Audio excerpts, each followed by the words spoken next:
करवाया गया था। हार्ट अटैक के बाद अस्पताल में भर्ती हुई थी।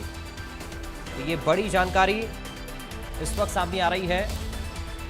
इस वक्त की बड़ी खबर आपको बता रहे हैं। मशहूर गायिका आशा भोसले का निधन हो गया है। कल शाम शिवाजी पार्क में उनका अंतिम संस्कार होगा।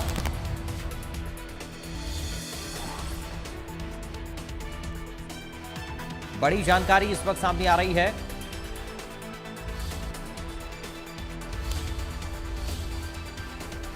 मुंबई के ब्रीच कैंडी अस्पताल में वो भर्ती थी। 92 साल की उम्र में निधन हुआ है आशा भोसले का। बड़ी खबर इस वक्त सामने आ रही है और देश के लिए ये एक बड़ी क्षति है, क्योंकि अपनी आवाज के जरिए, अपने हुनर के दम पर,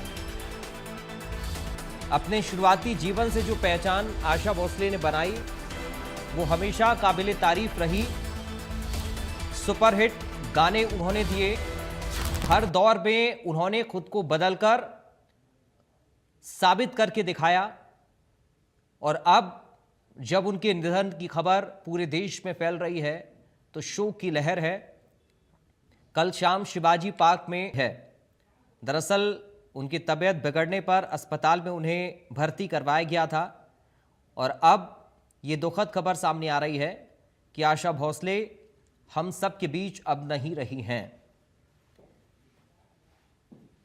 तो फिल्म जगत के लिए ये बेहद दुखद पल है।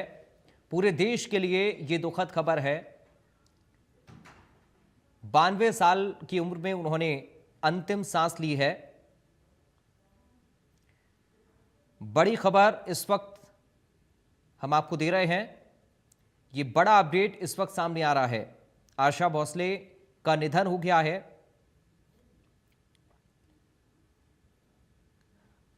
बेहद कम उम्र में उन्होंने गाना शुरू किया। शुरुआत से लेकर अब तक हर तरह के गाने उन्होंने गाए। अपनी आवाज के जरिए कई गानों को उन्होंने पहचान दी। 1960, 70, 80 के दशक की अगर हम बात करें तो सबसे ज्यादा लोकप्रियता आशा भोसले के नाम रही। हर तरह के गाने उन्होंने अपने जीवन में, अपने करियर में गाए। दादा साहेब फाल्के अवार्ड से उन्हें सम्मानित किया गया। पद्म विभूषण से उन्हें सम्मानित किया गया। कई film fair award Asha Bhosle के नाम रहे और सबसे ज्यादा गाना गाने का रिकॉर्ड भी उनके नाम दर्ज हुआ है। 20 से ज्यादा भाषाओं में आशा भोसले ने गाने गाए हैं। अपनी आवाज के जरिए लोगों के दिल में एक खास जगह उन्होंने बनाई और ना सिर्फ हिंदी बल्कि और भी भाषाओं में उन्होंने कई गाने गाए।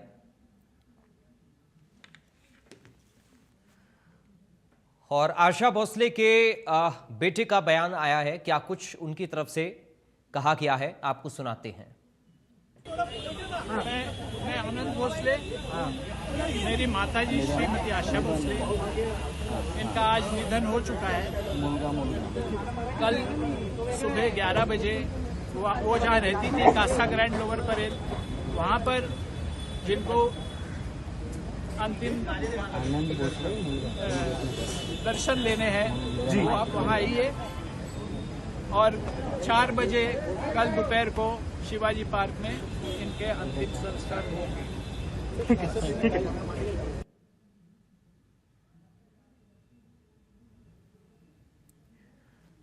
तो आपने सुना, लता मंगेशकर की छोटी बहन है आशा भोसले, थी, अब हमारे बीच नहीं है। 1943 में पहला मराठी सॉन्ग, पहला हिंदी गीत 1948 में सावन आया, फिल्म चुनरिया का उन्होंने गाया। 16 साल की उम्र में गणपत राव भोसले से विवाह हुआ उनका। 1980 में संगीतकार आर.डी. बर्मन से दूसरी शादी उनकी हुई। कैबरे, गजल, भजन, पॉप में शानदार पकड़ उनकी रही। पिया तू अब तो आजा से एक अलग पहचान आशा भोसले को मिली उनकी इस आवाज के जरिए। दादा साहेब फाल्के पुरस्कार से भी उन्हें सम्मानित किया गया। 2001 में लाइफ टाइम अचीवमेंट अवार्ड से उन्हें सम्मानित किया गया। 8 सितंबर 1933 को महाराष्ट्र के सांगली में आशा भोसले का जन्म हुआ। लता मंगेशकर की वो छोटी बहन थी और अब आशा भोसले के जाने का दुख पूरे देश को है। एक बड़े और गहरे सदमे में बॉलीवुड इंडस्ट्री है, क्योंकि आशा भोसले के गानों की अगर हम बात करें, उनके स्टाइल की बात करें, उनके हुनर की बात करें, तो 70-80 के दशक में उन्हें बेहद मॉडर्न सिंगर के तौर पर जाना जाता था, क्योंकि वो अपनी आवाज़ के दम पर हर तरह के गाना गाना जानती थीं। उन्होंने न सिर्फ हिंदी में बल्कि कई भाषाओं में गानों को अपनी आवाज़ दी और कई बार उन्हें सम्मानित भी अलग अलग अवार्ड से किया गया है। और जाहिर है एक लंबा करियर आशा भोसले का रहा, जो बेहद शानदार रहा और यादगार भी रहा। इसलिए हमेशा आशा भोसले को उनकी आवाज़ के लिए याद किया जाएगा। 1933 महाराष्ट्र में उनका जन्म हुआ। 20 से ज़्यादा भाषाओं पे उन्होंने गाने गाए। दादा साहेब फाल्के अवार्ड उन्हें मिला, कई फिल्म फेयर अवार्ड उन्हें मिले। और पिया तू अब तो आजा गाने से एक अलग पहचान आशा भोसले को मिली। उनके इस गाने को गाने का अंदाज लोगों को बेहद पसंद आया और अब सभी लोग उनकी इस आवाज को याद कर रहे हैं, क्योंकि करियर में लंबे समय तक एक्टिव रहना और न सिर्फ एक्टिवनेस बल्कि एक प्रभावशाली भूमिका हमेशा आशा भोसले की रही है। अपने शुरुआती करियर से लेकर और अब तक का जो उनका सफर रहा, वो हमेशा सक्रिय रही इंडस्ट्री में और उन्होंने हर दौर में अपनी आवाज के, अपने हुनर के दम पर खुद को साबित करके दिखाया।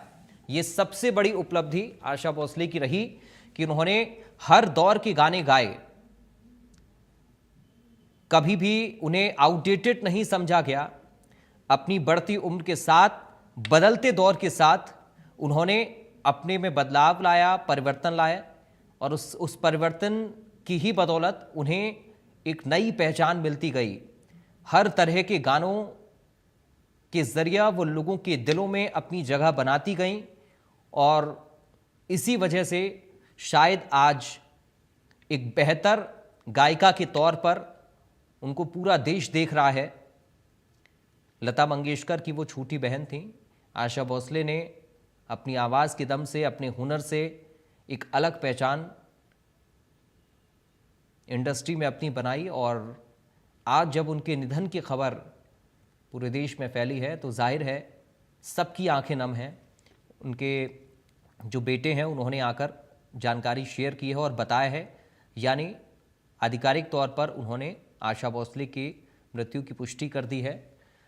ब्रीच कैंडी अस्पताल में उन्हें एडमिट करवाया गया था तबीयत खराब होने की वजह से और अब उनके निधन की खबर सामने आई है। तो भारतीय संगीत की सबसे वरिष्ठ और प्रभावशाली गायिकाओं में से आशा भोसले एक रही, ये कहना गलत नहीं होगा। उनका योगदान हमेशा हमेशा ऐतिहासिक माना जाएगा।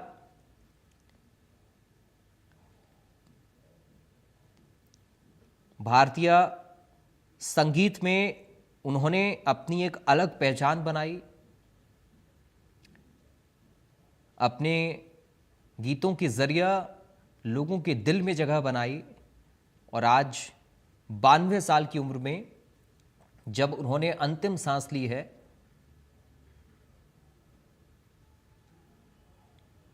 तो पूरे देश में शोक की लहर है। कल शाम को शिवाजी पार्क में अंतिम संस्कार होगा।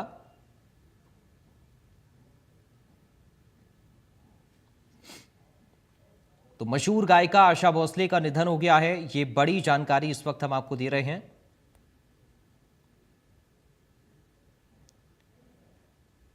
ये बहुत बड़ी खबर सामने आ रही है इस वक्त। तो बड़ी जानकारी इस वक्त और ये ताज़ा अपडेट है। आशा भोसले कि तबीयत को लेकर तो खबर ज़रूर आई थी, लेकिन अब उनके निधन की खबर सामने आ रही है। कल अंतिम संस्कार शिवाजी पार्क में किया जाएगा और बड़ी बात यह है कि 10 साल की उम्र से ही उन्होंने गाना गाना शुरू कर दिया था। इतनी कम उम्र से उन्होंने गाना शुरू किया। 1943 में मराठी फिल्म के लिए पहला गाना उन्होंने गाया। हिंदी, मराठी समेत कई भाषाएं ऐसी रहीं जिनमें उन्होंने गाने गाए हैं।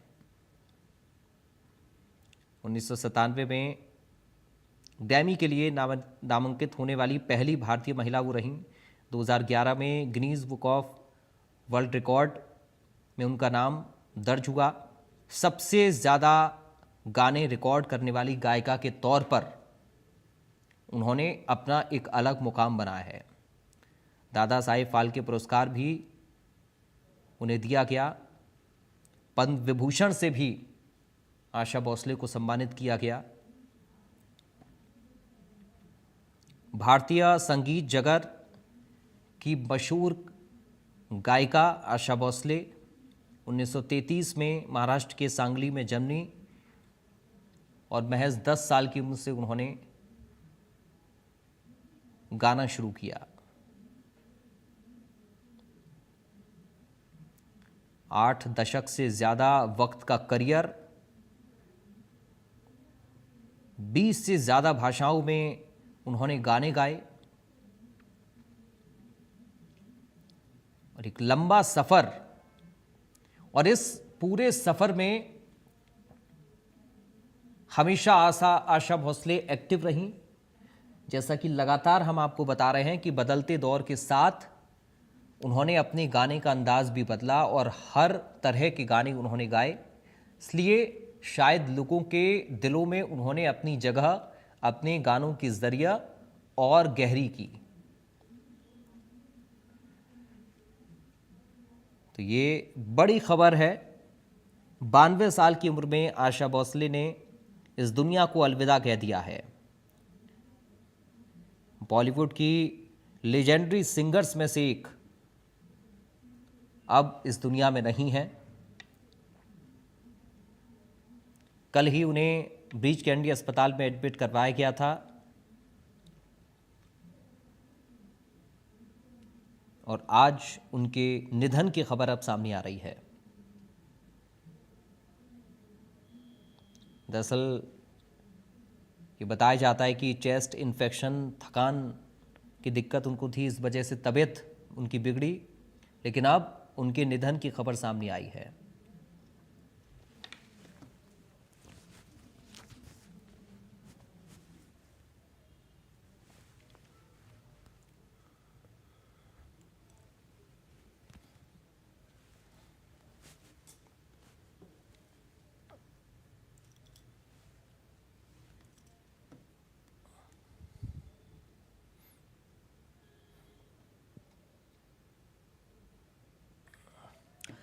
साक्षी शर्मा इस वक्त हमारे साथ लाइव जुड़ गई हैं, हमारी संवाददाता। साक्षी, ये बेहद दुखद पल है क्योंकि एक ऐसी गायिका अब हमारे बीच में नहीं रही हैं जिन्होंने एक अलग मुकाम हासिल किया, कम उम्र से गाने की शुरुआत की और अपने पूरे करियर में और लंबे करियर में हमेशा वो एक्टिव रही, हर दौर में एक्टिव रही